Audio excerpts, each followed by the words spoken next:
Okay, so I am going to show you how to use Google Classroom. We're already logged in. This is what my page looks like. You'll notice that I have some classes up here that I use for my coworkers, administrators, and then I also have my classes here. I have three block sections of English Language Arts 7, and one of them is accelerated, one of them is an ELL class. It'll show you how many students have enrolled in the class here. And let me just show you an example here. You first of all need to have a Google Gmail account through your school. You have to be a teacher. I have selected the purple theme, of course, last name Frost, got to have snowflakes, but there are many here that you could choose from. I prefer to have different colors for my different classes. It's easier at a glance when I see them all together. When you go back to my classes,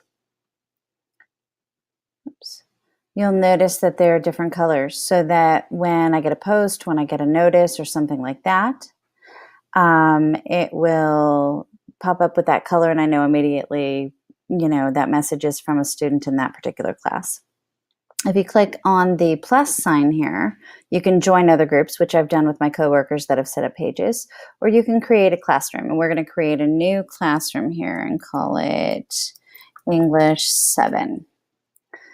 Okay, you can select the section or type in a subject.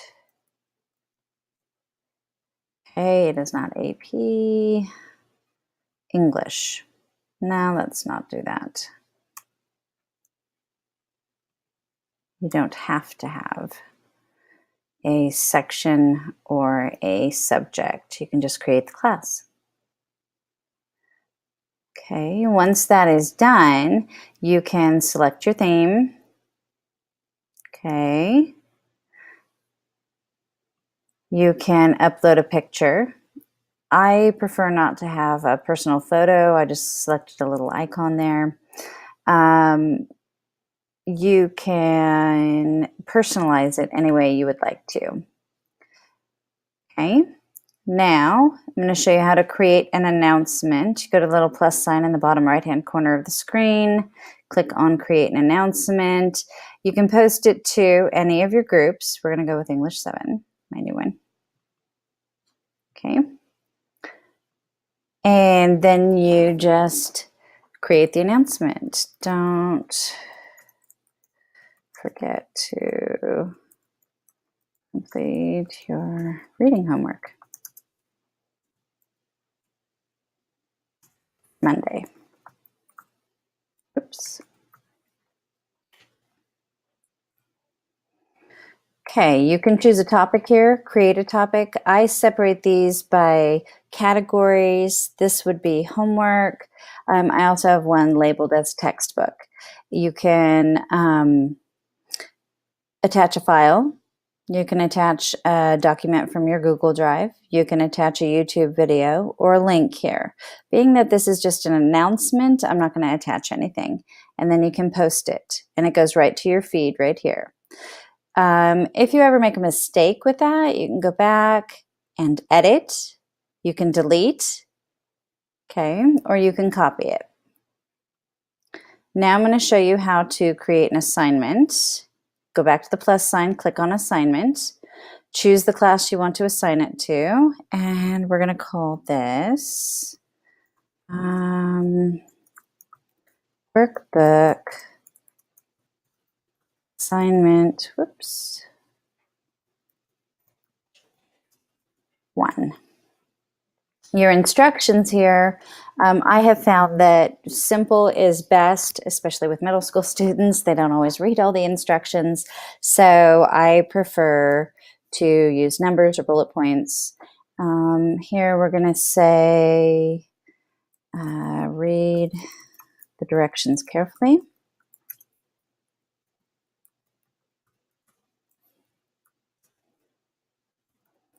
Complete all questions on page 98, and submit your answers here. Now, there are times that I have attached a PDF of the page or the questions. Sometimes I'll click a link, attach a link to their online textbook just to make things simpler for them, so it's all right at the same place. Here we are going to select a due date. Let's make this due at the end of the week. That'll give them some time to make sure they get it done. And I don't know that I want to put this in homework. We're going to create a new topic and call it workbook. And assign it. Here you'll notice with the assignments that it'll show you how many assignments are done and how many are not done. Obviously, there's nothing here because I have no students yet. But I can also add a comment here. Okay. And once again, I can edit, delete, or copy the link. Okay. You can create a question.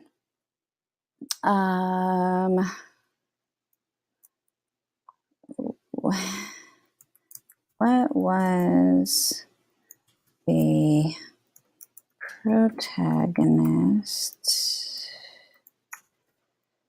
reason for eliminating his competition? This is referring to a short story writing class. Okay. You can explain here with some instructions. It's optional. Okay. You can put a due date or not. With questions, if you put a due date, it'll show who turns it in late if it's late. You can create multiple choice or short answers here. This is where you might create a quick little quiz or something like that. You might want to set this. Students can reply to each other. I prefer to turn that off just because my middle schoolers don't always have a filter and they don't always think before they type something and put it out there to everyone else. You could have maybe a video here for them to respond to, or maybe a section of the text that you want them to specifically focus on.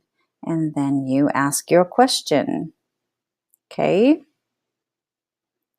Now, if we want to edit this, you can change some of the settings. Okay, maybe I decided I wanted to add a due date and we'll make this due the following day. Okay, you can set this here so the students can edit their answer and maybe they submit before they think, or they come back to it a day later and they think, wow, I really have a better understanding of that. I want to revise my answer. You can do that. And then you save your changes. Okay. Now, let's create a question here.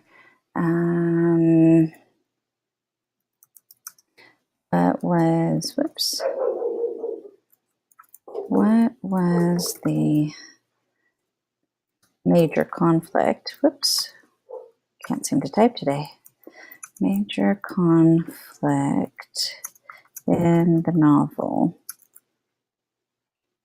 Okay, normally I would be more specific about this, but we're not reading a novel in class right at the moment. I'm just giving you an example.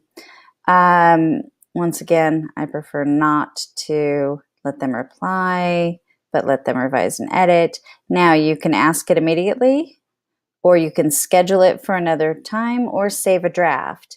Now, you'll notice up here this little bar. This is where your saved assignments are. Okay, you can always go back and assign that at another time, or delete it if you decide you do not want to.